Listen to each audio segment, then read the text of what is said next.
नमस्कार साथियों, मैं हूं जितेंद्र कुमार और आप देख रहे हैं इंडिया पब्लिक न्यूज कटिहार।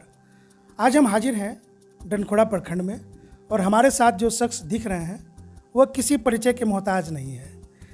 इनसे आज बात करेंगे और कुछ किसानों से संबंधित मामले को लेकर हम पहुंचे हुए हैं, मुद्दा को लेकर के पहुंचे हुए हैं।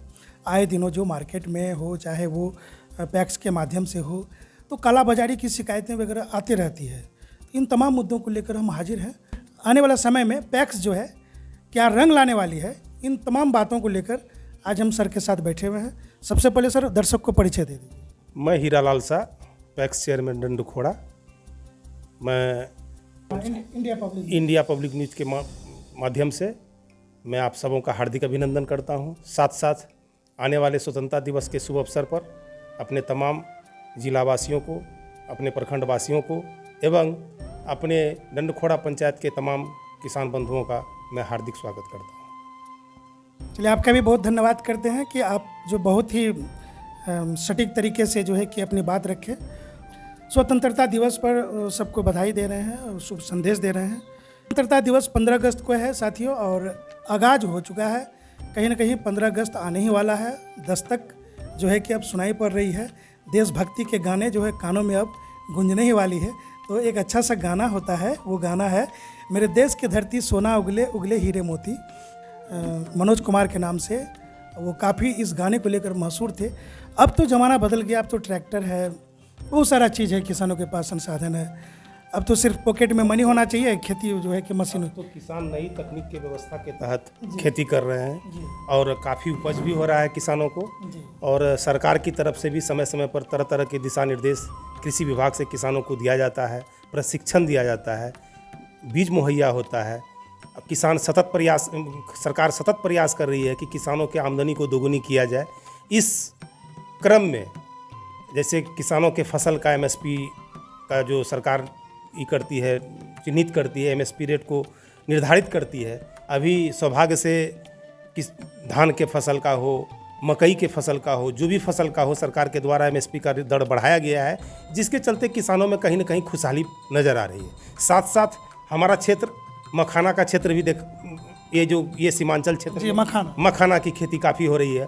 और इस बार किसानों को अपने मेहनत के अनुरूप किसानों को मखाना का दर मिल रहा है। इससे बहुत ही किसानों के बीच हर्ष व्याप्त है, खुशी है। जो भी लोग जिस अनुपात में खेती करते हैं, चाहे वो छोटे किसान हो, सीमांत किसान हो, लघु किसान हो, जो भी किसान हो, लेकिन मकई का अच्छा दर मिलने के वजह से अभी मखाना का दर अच्छा रहा। और आने वाले समय में मतलब धान के भी दर में सरकार के द्वारा MSP बढ़ाया गया है। किसानों को फिर उचित मूल्य मिलेगा, यही मेरी उम्मीद है, यही आशा है। तो किसानों के जो खेतों में हरियाली है और मखाना और मक्का को लेकर के जो हम लोगों का जो क्षेत्र जो है बढ़ रहा है, तो आप विगत जो है कि कई वर्षों से, कई टर्म से पैक्स अध्यक्ष लगातार बने हुए हैं क्षेत्र में। तो आप क्या महसूस कर रहे हैं आज से 20 साल पहले और अभी का वर्तमान? काफ़ी अंतर आ चुका है। जो पूर्व में खेती किया जा रहा था और आज के वर्तमान स्थिति में जो खेती किया जा रहा है, दोनों में बहुत का अंतर आ चुका है। अब लोग खेती को व्यवसाय के तौर पर कर रहे हैं। पहले खेती को लोग खेती के तौर पर कर रहे थे। अब सरकार से सिर्फ मेरी गुजारिश है कि प्रत्येक पैक्स के माध्यम से हो या जिस भी वे में हो, किसानों को सही मूल्य में, सही समय पर जो रासायनिक उर्वरक हो उपलब्ध हो। किसानों को समय समय पर जो सुझाव मिलना चाहिए वो मिलता रहे विभाग के तरफ से। विभाग के तरफ से जो भी अब तक मिल रहा है, मतलब चाहे वो आपका हर प्रखंड में कृषि स्तर पर जो भी होता है, प्रशिक्षण कार्यक्रम होता है, उसमें अधिक से अधिक किसान लाभान्वित हों। और सबसे बड़ी बात है कि उचित मूल्य पर अब थोड़ी ही दिन के बाद, 2 महीने 3 महीने के बाद मकई की खेती स्टार्ट फिर होगी इस क्षेत्र में। किसान फिर धान काटेंगे, कुछ लोग पटवा के खेत को खाली रखेंगे, वो फिर मकई का खेती करेंगे। उसको समय पर जो रासायनिक उर्वरक है, DAP है, यूरिया है, पोटास है, जो भी रासायनिक उर्वरक है, उसको उचित मूल्य में किसानों तक मिल जाए। सरकार सिर्फ इसकी देखरेख कर ले तो लगता है कि किसान स्वयं ही अपने उतना ये मेहनती है, ये इस क्षेत्र के किसान काफ़ी मेहनती हैं, वो निश्चित तौर पर खेती करके अपने बदहाली को सुधारेंगे, ये मेरी उम्मीद है।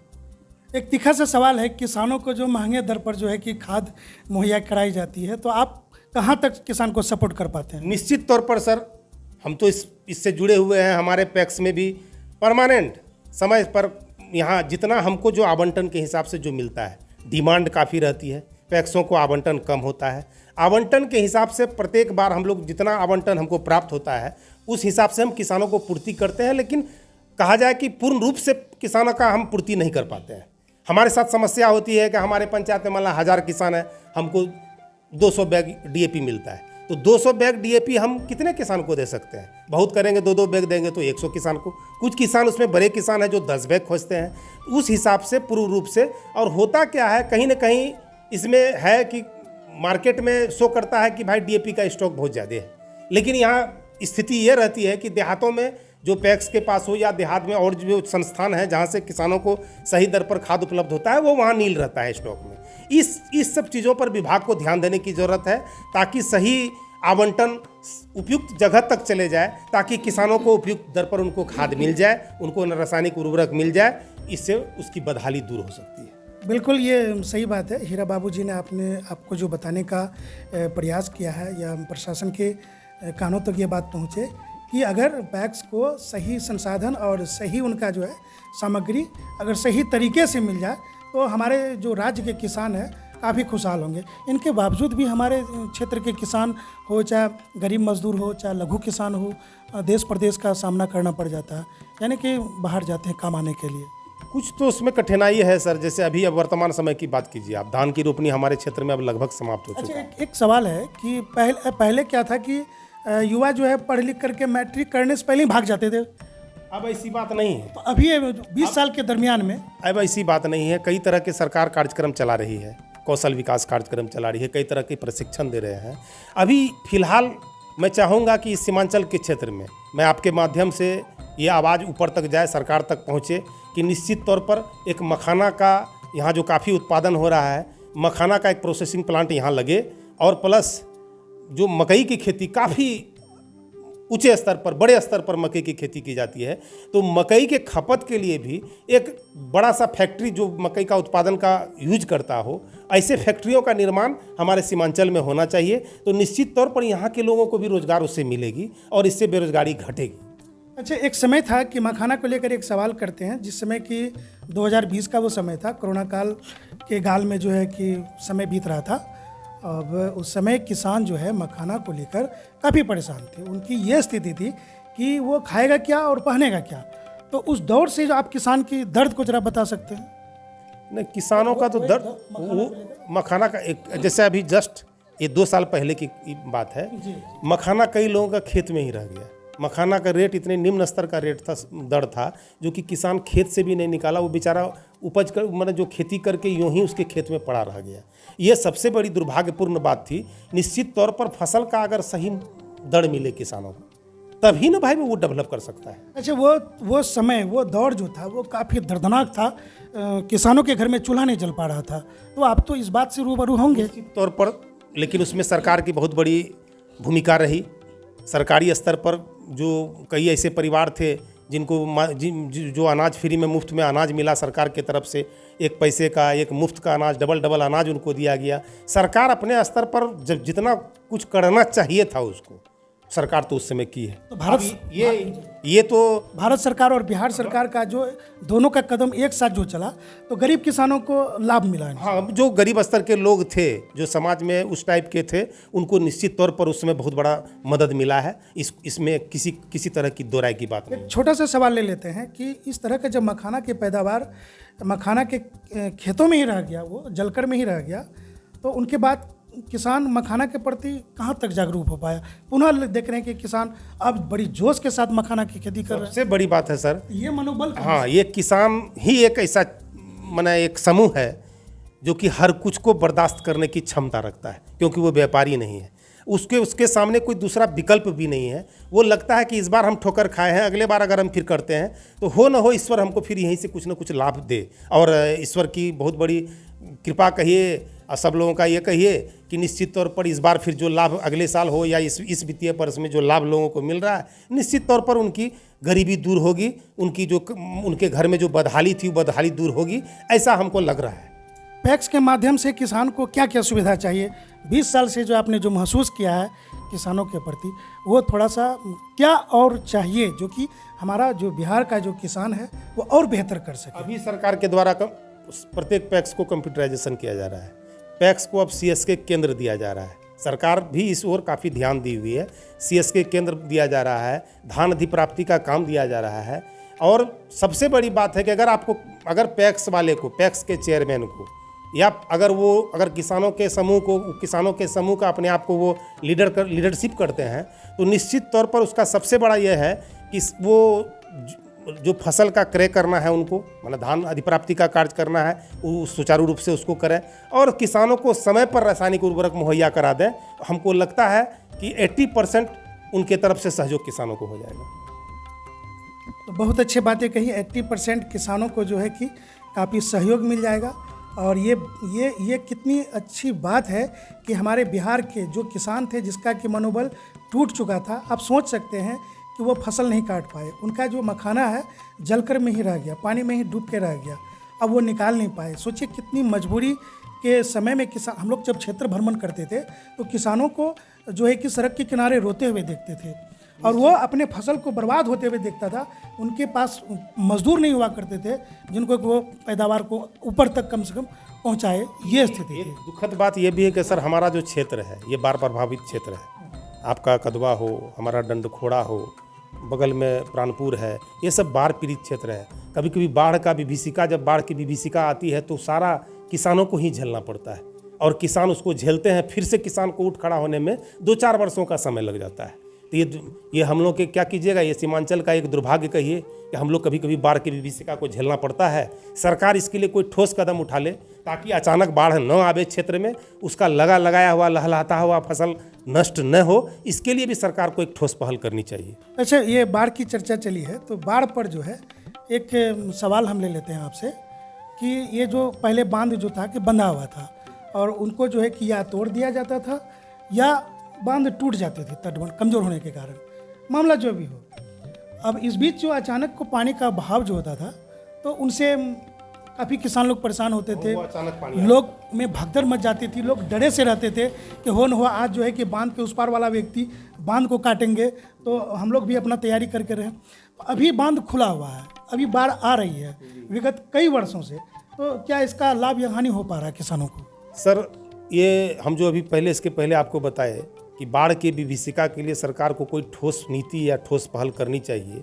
अभी कई जगह ड्रेनेज सिस्टम हो रहा है, नदी को बांध के अंदर से उसको जोड़ा जा रहा है। नदी में अभी गाद जम करके नदी का स्तर काफ़ी ऊंचा आ गया है। नदी में जितना पानी, अभी हमारे इधर कमला नदी है, उसमें गाद जम के कमला नदी की जो गहराई थी बिल्कुल समाप्त हो गई है और गर्मी के दिनों में वो नदी सूख जाती है। एक ड्रेनेज सिस्टम हो, पानी का निकासी का सिस्टम हो, जो बांध बना हुआ हो, सरकार उसकी समीक्षा करे कि बांध को कैसे, किस दिशा से कहाँ लेके जाना है ताकि बांध के अंदर रहने वाले भी लोग सुरक्षित रहें और जो बाहर जो निवास कर रहे हैं वो भी सुरक्षित रहें। इस दृष्टिकोण से अगर कोई नई दिशा, नया कदम उठाया जाए तो मैं समझता हूँ कि ये सराहनीय होगा। तो उम्मीद है कि साथियों कई सवाल हमारे मन में हैं, कई सवालों का जवाब हम समय के देखते हुए अभी नहीं ले पा रहे हैं, क्योंकि सर को जब कॉल किया गया तो सर जो है कि बेहिचक बोले कि आप कौन बोल रहे हैं। तो हम लोगों ने बताया कि हम लोग मीडिया से हैं, तो बोले कि एकदम हम घर पर ही हैं, आप घर पर आकर मिलिए। जैसे आए तो सर काफ़ी इंतज़ार कर रहे थे और हम लोग पहुँचे और उनके बाद बातचीत का सिलसिला शुरू हुआ। काफ़ी मिल करके हमको हीरालाल शाह जी से, हीरालाल बाबू से मिल करके काफ़ी अच्छा लगा। हमको लगा कि वाकई में जो हीरा है वो नाम का नहीं है और बिल्कुल जो है काम का भी हीरा है। तो हीरे की जो परख जो है वो जौहरी ही कर सकता है। तो हम जैसे व्यक्ति जब आपसे मिलते हैं तो काफ़ी अच्छा महसूस होता है। साथियों, आप मीडिया से हैं, हमारी तरफ से फिर आपको इस कड़ी धूप में आप मेरे यहाँ आए और आपसे हम रूबरू हुए, मैं इसके लिए अपनी तरफ से आपको धन्यवाद देता हूँ। और बीच बीच में समाज को जगाने का आप बहुत बड़े स्तंभ हैं। आप निश्चित तौर पर से एक अच्छी बात को, जो समाज में दिशाहीन है, जो जहाँ आपको जिस चीज़ की आवाज़ उठानी चाहिए, मैं आपसे यही आग्रह कहिए और आपसे यही उम्मीद भी रखता हूँ कि आप जो अच्छी बात को, जनता की बात को, जनता की समस्याओं को निश्चित तौर पर आगे बढ़ाएंगे तो कहीं न कहीं लोगों का कल्याण होगा। इसी चंद शब्दों के साथ मैं आपका फिर से शुक्रिया करता हूँ। लेकिन सर थोड़ा सा और बात करेंगे आपसे, थोड़ा सा बस। सर आपका नाम हीरा पड़ा, तो ये नाम कहाँ से आया? ये तो पापा ही रखे थे। जब मतलब हमारे पिताजी भी सरपंच रह चुके हैं, और ये बोरनी, तभी ये डंडखोड़ा पंचायत नहीं था, बोरनी पंचायत कहलाता था, बोरनी गोरगामा। तो बोरनी पंचायत से ही बाबूजी सरपंच थे, बोरनी पंचायत को सेवा दिए हैं बाबूजी। अब उस समय हमारी पैदाइश हुई, अब न जाने मेरा नाम क्यों रख दिया। तो सर जो है कि लगातार जो है 4 बार चुनाव में जो है लगातार जो हीरा जो है वो चमकता हुआ नजर आ रहा है। तो डायमंड जो है वो कभी जो है मतलब उस पर कुछ भी पड़ जाए, धूल मिट्टी कहीं भी हो, उसको हल्का सा भी अगर पॉलिश कर दें तो वो उसकी रोशनी जो है वो जगमगा देती है। निश्चित तौर पर सर प्रयास तो मेरा रहता है, और जहाँ तक संसाधन की कमी हो जाती है, हम भी कहिए कि इसी समाज के बीच के लोग हैं। मैं चाहता हूं, मेरे दिल में ये रहता है कि हमसे जो जुड़े लोग हैं, या जो मेरे पैक्स के सदस्य हैं, या जो मेरे पंचायत के किसान हैं, उनको हम भरपूर अपना सहयोग दें, और उनसे भी हम भरपूर सहयोग लें। फिर मेरी मनसा है। हीरा बाबू, आप तो डीएम साहब से भी मिलते हैं, कलेक्टर जो होते हैं, और सांसद से भी मिलते हैं, विधायक से भी मिलते हैं, कई व्यक्तियों से मिलते हैं, और आपने बताया कि पत्रकार साथी भी हमसे आकर के मिलते हैं, और उनके जो भी सवाल हैं उनका हम जवाब देने का प्रयास करते हैं, और किसानों को भी जो हम सही रेट पर जो है उनको सामग्री मुहैया कराते हैं। तो अंतिम बार हम ये कहेंगे कि हमारे जो क्षेत्रवासी हैं, हमारे जो किसान बंधु हैं, तो उनको ऐसा कोई बताएं कि आने वाला भविष्य में जो कि और भी बेहतर वो कर सके। देखिए, अब यांत्रिकरण युग है।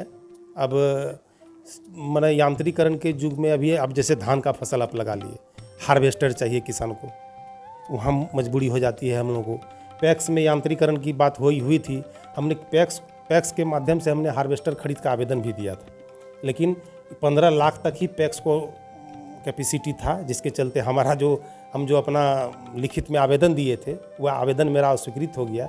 मैं किसानों से अनुरोध करता हूं कि निश्चित तौर पर आप मेहनत करेंगे, और जनप्रतिनिधि हर समय आपके साथ है। जनप्रतिनिधि आपके ही उत्थान के लिए बिल्कुल, अगर वो सचमुच में अगर उसके तहे दिल से समझिएगा तो वो आपके उत्थान के लिए सदा प्रयासरत रहते हैं। कुछ एक जनप्रतिनिधि की बात छोड़ दीजिए, लेकिन लगभग सभी लोग चाहते हैं कि हम जहाँ से जैसे लोगों का हम जनप्रतिनिधित्व करते हैं, हम निश्चित तौर पर लोगों को अपने स्तर से फ़ायदा पहुँचावें, उनको मदद करें। ये सबों की सोच रहती है।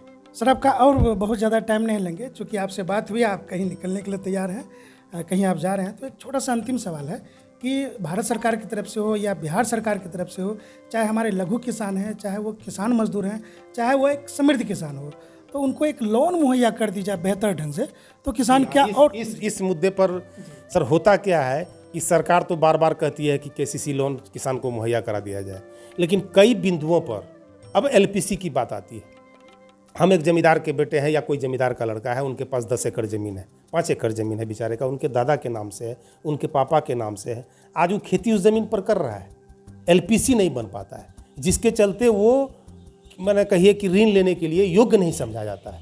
तो सरकार को एक परमानेंट पंचायत स्तर पर किसानों को चिन्हित कराना चाहिए, और चिन्हित करा करके एक केसीसी ऋण की मतलब किसी तरह का बिना उसको दौड़े किसी बैंक में बिना परेशान हुए, निश्चित तौर पर जो किसान सीमांत हैं, लघु किसान हैं, जो जिस टाइप के किसान हैं, जिनके जो 4 एकड़ में खेती करते हैं, कोई 5 एकड़ में करते हैं, कोई 1 एकड़ में खेती करते हैं, निश्चित तौर पर एक केसीसी ऋण की व्यवस्था होनी चाहिए। क्योंकि केसीसी ऋण में मात्र 4% इंटरेस्ट, 7% इंटरेस्ट लगता है, लेकिन अगर वो भी सालाना है सर। और उसके बाद है अगर माने 6 महीने पर अगर उसका अगर रिमूव करता है, उसको पैसा डालता है, निकालता है, तो 3% सरकार के की ओर से इंसेंटिव प्राप्त होता है, इंसेंटिव प्राप्त होता है। जी हाँ, तो 7% के बाद वो 4% पर आ गया, और 4% ब्याज कहीं कुछ नहीं है सर। इसलिए नहीं है कि हम लोग उधार लेकर, हम लोग ब्याज पर पैसा लेके